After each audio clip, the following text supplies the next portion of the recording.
Hi, friends. Welcome back to Mabel and Roots. Thank you for stopping by and having a listen. That sounds weird. Thanks for being here.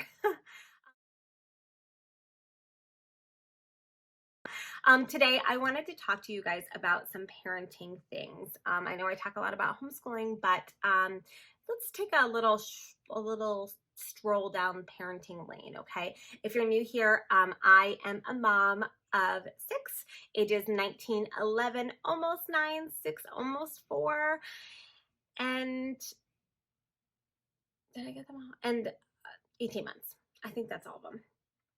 Maybe you should count those. I don't know. And 19. Did I say that? Let's try that again. 19, 11, almost 9, 6, almost 4, 18 months. There they all are. And we do have some experience with talking to our kids about hard things. And that's what I want to talk to you guys about today is I'm not going to go into politics or anything there.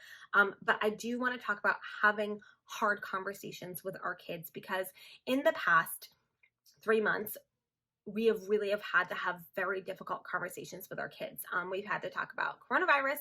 We have talked about some family things, and we have talked about what happened last week and this week with George Floyd and other victims and other things that have happened with that. So it's been a lot, and it feels a little bit overwhelming for us as parents, and I can imagine it feels extremely overwhelming for our kids. I believe that kids really pick up on what's going on. Even if you don't know that they've picked up on it, they hear conversations back and forth. They feel tension. They see things on the news or that you're watching clips on your phone, right? I think kids can kind of really sense when things are happening. And I know when I was a kid, I definitely did sense when things was happening. So I think it's really important that us as parents have really candid conversations with our kids. I think we need to be speaking with them because the thing is, my favorite saying is when we know better, we do better. And we want our kids to know better and we want our kids to do better than what we've done in the generations before us, right? Especially when we're talking about reconciliation in our country. Okay. So we want to be able to set an example for our kids and we want to pass that baton to our kids so that they can do even better than what we've done. Okay. And so that's the why. That's why we have conversations with our kids. And sometimes we have to have conversations with our kids because like we're going to move or job changes or a loved one passes, right? We can't get out of hard conversations with our kids. And when it comes to global things and national things, I believe within reason we should have conversations with our kids. And there are some people who that's their life. They have to have conversations with their kids, right? So for us, we typically, when we have hard conversations with our kids, if it's a national or a global thing, it's usually done at the dinner table. That's just a time when everybody is sitting. Usually everyone's relaxed, we're eating, and we can casually bring these things up and being like, oh, hey, what do you know about X, Y, and Z? Or, hey, we wanted to talk to you guys about something. And it's a really non-threatening environment. It's just dinner conversation. And it helps us to connect with each other. It's a really important thing, dinner tables. But when we're talking about personal things in our lives, honestly, we'll use the living room or actually our bed. We had a very serious conversation with our kids earlier this spring, and we gathered them all up on the bed. We snuggled. We had that like physical connection of like just loving on them. They felt very safe. You know, all of our kids at one time had slept in our bed. And they feel very safe there, and so that's where we kind of had to have a very difficult conversation, and we were really intentional about where we did that. um Another thing, when we have conversations with our kids, our tone of voice says everything. And so we can really utilize that if we're talking about something serious, we can be very firm and serious in our voice while be calming and soothing, because kids can pick up on things and they can get anxious really fast. So our tone of voice is extremely important, and the language that we use is also very important. um, we have conversations with our kids because we have worldviews. All of us have worldviews, and it's important that we have a conversation with our kids on our worldview before the neighbor down the road does. Okay. If we're talking about the birds and the bees, we would like to present the information factually and in our worldview to our children before they go hear it somewhere else. Okay. So worldview is really important to us when we're speaking to our kids, when we're talking about what's going on with the riots and the protests and things like that. We talk about with the value of life, right, and how people are valuable, and when people don't feel valuable, that we need to work on reconciling that, right? So our worldview. When we have conversations with our kids, we very much try to, and I really strongly encourage you guys, welcome their questions. Okay, they're gonna have questions. Sometimes it takes a little while to get those questions out for them to speak that, because they might feel nervous or they might feel silly, or you might need to kind of keep a conversation going before they realize that they have a question. But welcome their questions. Okay, and let me tell you, if you don't know the answer, saying I don't know is okay. Like, it is okay to tell our kids, like, I don't know. I don't know why somebody is so full of hate. I don't know. Okay? But we can pray. We can pray for people. We can pray that that there will be a great awakening in our country, right? Or I don't know why the coronavirus is hit. I don't know, but we can pray for people. We can pray that we can learn how to be safe. We can pray for these things. Or I don't know why this is going on, but here's why. Here's how we're going to keep you safe. Okay. Or we can say, I don't know. Let's explore. Let's find the answer together. Or I don't know. What do you think? Okay. I don't know is an okay answer. It is an answer. And I don't think as parents, we always have to have an answer or the right answer for our kids. Because we're human and they know we're human, and they also know when we're just kind of like trying to pass off their questions. So don't do that. But yeah, take their cues. Follow their lead. Let's be child led in that, because I guarantee you they're going to like rock your world. They're amazing. When we're talking to our kids, it's really important that we don't heap our anxieties or our worries on our kids. Now, that's not to say that we shouldn't be truthful and honest about how we're feeling. I think when we're talking about scary situations, we can be like, this scares me, okay, without heaping our anxiety onto our children. It's a fine line, I think. But when we have these hard conversations with our kids, they need to feel secure in their attachment with us. They need to feel loved and secure. And if we're in a state of such complete utter like panic, it's probably not a good time to have our kids. Now, sometimes you can't help that. If a loved one dies, you can't always help that emotion seeping in, but just be guarded of that. Just be careful of that, because we don't want to have to weigh our kids down with our own anxieties, especially if it's not something that's going to make them anxious, or if you struggle with anxiety like I do. I really try to not hide it from my kids. I'm pretty honest with my kids about it, but I really try to prevent them from being anxious about things that I'm anxious about. Like, I'm anxious about people breaking in our house and kidnapping our kids, but I'm not going to tell them that, or I'm not going to show them that, because that would just cause unnecessary harm. And be reassuring. Talk about their safety.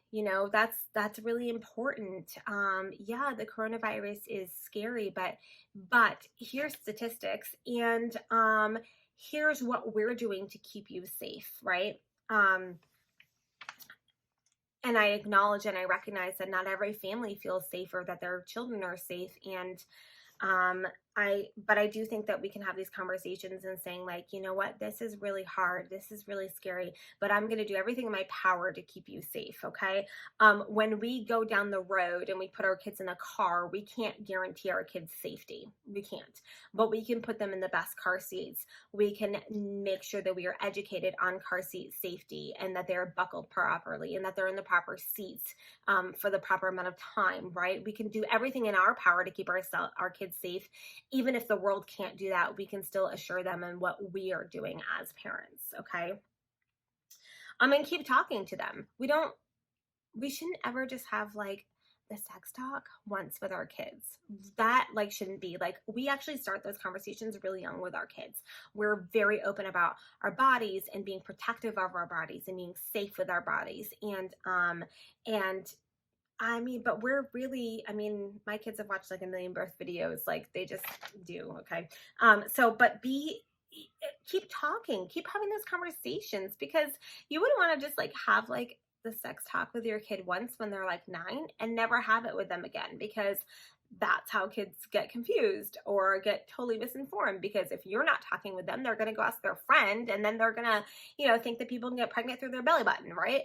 So like, we have to keep having conversations with them. We need to keep talking with them when we're talking about sensitive topics like race. Like, we're not just going to like solve everything in like one conversation, and we're not just going to ensure that our kids are going to do better with one conversation. We need to be continually talking about this. And with that, as parents, we are totally privileged to be able to speak to our kids. And I believe it's every parent's goal to be the one that their kids talk to. I want to be the one that my kids talk to. My husband wants to be. We want to be the kind of parents where our kids know that they are safe and they can come talk to us, whatever it is. That is the goal, right? But it's also okay and important for our kids to have conversations with other people. Oh, the baby's gonna wake up. With knowing that they are, that we trust them. Okay. So I wouldn't just send my kids to like have a conversation with a neighbor that I don't know any of the worldviews or anything or what they're going to tell my kids. But I do trust my best friend. So if my daughter is having a hard time, she can call her and be like, hey, Aunt Katie, like I'm having such a hard time. And I know, and I trust that my friend is going to affirm what we were saying as parents, but also be able to speak into my child's life, maybe where I'm not able to, or trusting, youth pastors or your sisters, or even their own like little friends. Like when we had a serious conversation with our daughter recently, we literally said, you can talk to this friend about this. You can go ahead and message her and talk to her. Hey, bub. I will be right back. Okay, I just have a few minutes because he ain't happy.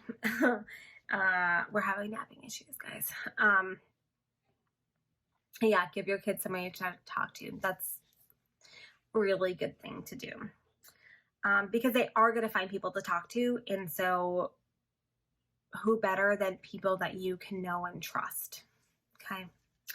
And the next thing is give your children an opportunity to explore their emotion, and don't be surprised when they explore their emotions through avenues such as art and writing and games and play. Okay. I think it's okay to be like, hey, when we're talking about this virus, how does this make you feel? Let's draw a picture. Let's paint. Let's sculpt. Let's put a scrapbook together. Let's cut up magazines. Let's write a poem, a haiku. That's a poem, I guess. Let's write a story. Okay, let's write a letter. Let's call our senators. Let's email. Okay, there are so many different avenues that we can give our kids to talk these things out. That kid is crying, so I need to go. He's not very happy. And then don't be surprised when they play these things out, because that's a way that kids process. It's something that kids do, and it's actually a good thing. It's a really good cognitive behavior when we're seeing them kind of play things out. So if they're playing Corona tag, which my kids definitely did, please don't judge me, I take it as they're learning and they're processing that, okay? And ultimately, pray with your kids. Pray with your kids. When we've been talking about the stuff this week that's been going on, we've been praying with our kids, and our kids have been just crying out to God. When we spoke to them, they responded in different ways. One kind of internalized a little bit. I'm talking about my older daughters, or my 11 and an almost 9-year-old daughter. One kind of internalized it, and the other one just sobbed. Okay. And that is natural. Those emotions are natural. And out of that raw emotion, we prayed and we prayed and we prayed. And you're teaching your children to trust God, and you're teaching them that you trust God when you go to Him with prayer, and that He can, any big crisis God can solve, and He can be in the midst of that. So pray with your kids, pray for your kids, encourage your kids to pray, and just family devotionals are a powerful and incredible thing. I'm not even sure I'm going to use like Bible time next year in our school, because I think I would like our time to be. No, we're not going to have seltzer water. I didn't know. I know. We'll talk about it in just a minute, okay? We're going to be all done with that, and we'll get something else. Are you feeling angry? Are you feeling sad? Pray with your kids, guys. Connect with your kids. Do family devotions with your kids. Talk to your kids. Talk to your kids. They need to hear it from you. They should not be hearing it from the news on the TV. They should not be seeing it on their social media feeds. We're not going to have that right now. I know you really want it. Okay. I'm going to go, guys. If you haven't subscribed, please do so now. Subscribing is a way of supporting our family. And be sure to click the bell next to it to be notified of all my future uploads. And if you guys have other tips for talking to your kids, please drop below. I would love to hear them. Have a great day, guys. Bye. Oh, and don't forget to follow me on Instagram at Mabel and Roots. Hey, y'all, just a reminder that the Maple and Roots... It only tastes like not good. It's salsa water. Just a reminder that the Maple and Roots Apothecary is open. You can go to my Instagram and check it out while it's a soft opening. I have 2 tinctures available, and if you have questions about it, I'd love to hear them. It's orange. And also, I am really excited because I have a new beauty routine coming, and I've had a lot of questions about my makeup, which is kind of laughable because, like, it's just laughable. But I hope to bring that with you soon. I'm going to be talking to you guys about a new company that is super exciting to me, and I'm going to drop the link below, and you can check it out now. But I can't wait to talk to you about it next week.